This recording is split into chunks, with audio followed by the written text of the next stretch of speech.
अंबादास दानवे यांनी मुख्यमंत्री फडणवीसांना पत्र लिहिले। पत्राद्वारे तांदळाचा मोठा घोटाळा त्यांनी उघडकीस आणलाय।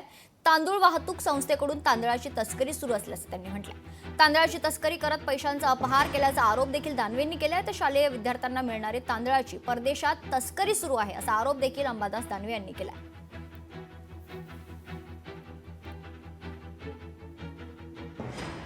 हे पहा, मुंबई आणि महाराष्ट्र याच्या शालेय विद्यार्थ्यांना जो शालेय पोषण आहार मिळतो, माझ्याकडे या संदर्भात तक्रार आली होती।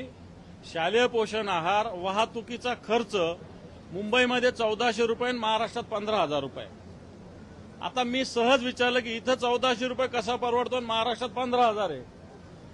तर मला असं कळालं की मुंबईमध्ये हा शालेय पोषण आहार दिलाच जात नाही आणि जी संस्था आहे ही संस्था आहे स्वयंसेवी, एका कुटुंबाची। स्वयंसेवी संस्थेला अशा पद्धतीनं व्यवसाय करता येत नाही।